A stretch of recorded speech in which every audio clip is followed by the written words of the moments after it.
Again, I'll be presenting on behalf of Jennifer today on this paper on complexity versus simplicity in water, energy, food assessment tools. So again, accompanied by this growing body of literature that we witnessed in the past few years on exploring and quantifying the interlinkages and interconnections between water, energy, and food systems was a growth of tools and models that try to explain and quantify those interlinkages in the goal of communicating those interconnections and trade-offs for different interventions for policymakers and decision makers within water, energy, and food systems. With that growing number of tools comes a challenge for users for identifying which tools are most appropriate for them to use for the purpose, for the type of the scale of the case study they work in, the kind of data they need, building on the resources that they have. So how can we better look at this list of tools that are available to us in the literature and better identify a way to help us pick whatever is good for our specific case study.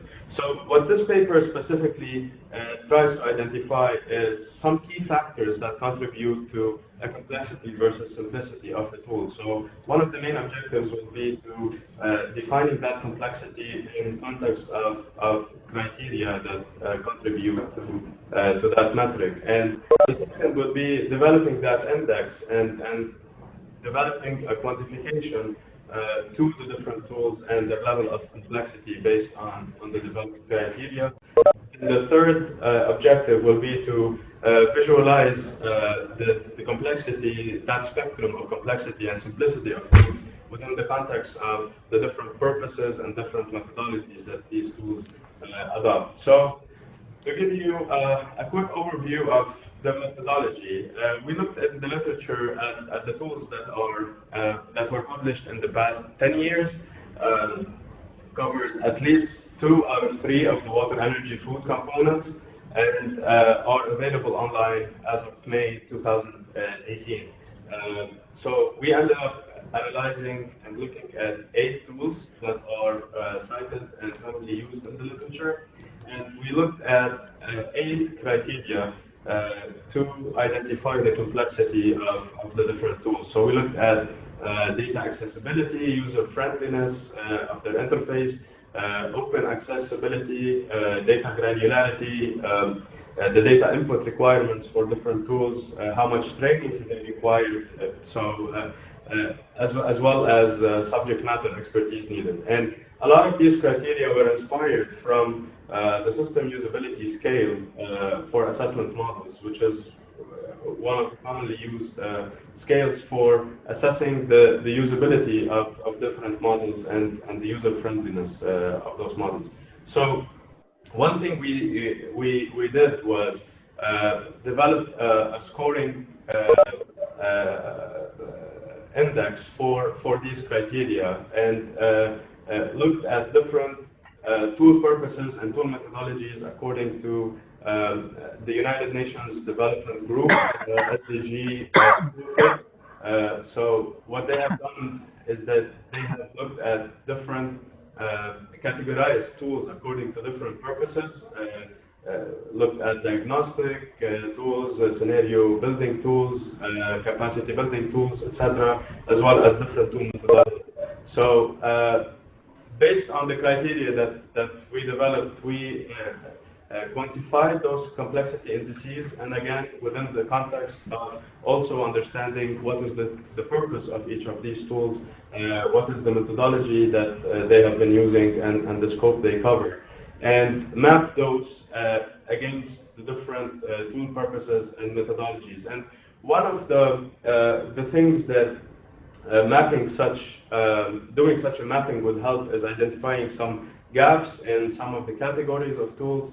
As we see here, there are some gaps in last mile tools, guideline, capacity building tools, and help us give an indication of the level of complexity based on the criteria adopted in this study. So what this kind of visual would help new users that are looking to use different tools for their Nexus assessment case studies is understand where do each of these tools fall in terms of complexity, but also in terms of category of purpose and methodology and scope that they cover.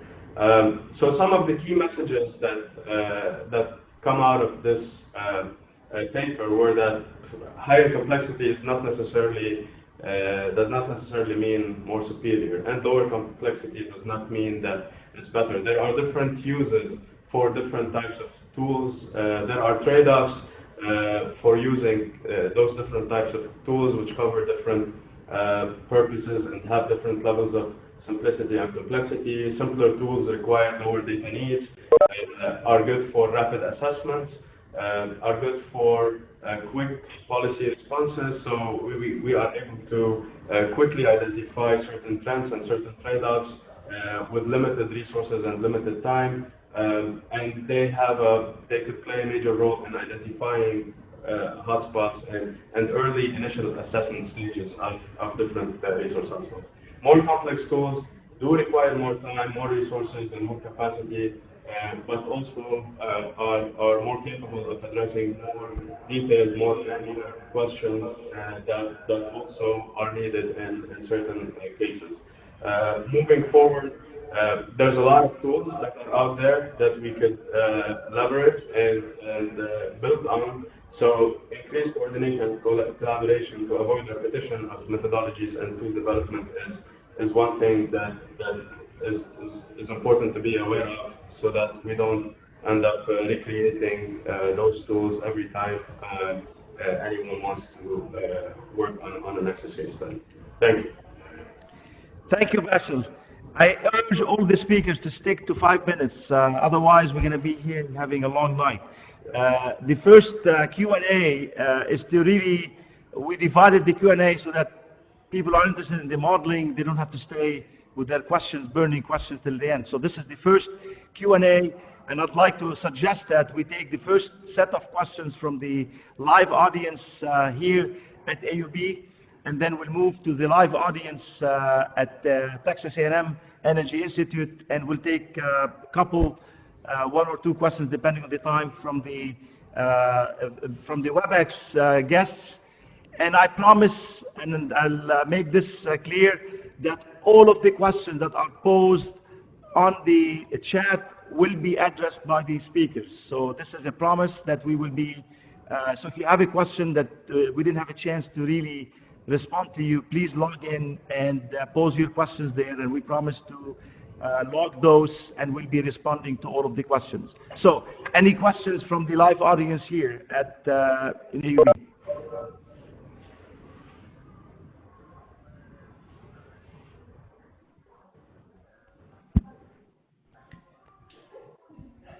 Texas?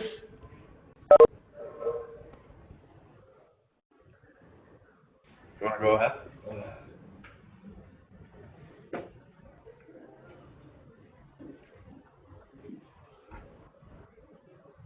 Do we have any questions from AUB? Let me pose a question to the audience, because I think this is very revealing. If you look at the outcome of this simplicity versus complexity model, this is an ongoing debate. The Nexus is a very, very complex system. And within the Nexus community, there are discussions about, do we really build a monster model to answer a simple binary question from a policymaker? And that is a very relevant question. So depending on who is asking the question, the model to address those questions could be very simple. But if a scientist is asking a question about processes involving these complex systems, then the answer would not be build a simple model to answer a complex question about processes. So I think this is a very revealing that the tool that we develop has to address the question and who is asking the question. If you're looking at the Sustainable Development Goals, a policymaker, you may not need a very complex tool that takes long, not only to develop, but a lot of data input that may or may not be available. So those questions are very, very critical with the Nexus community that I hope at some point we will address.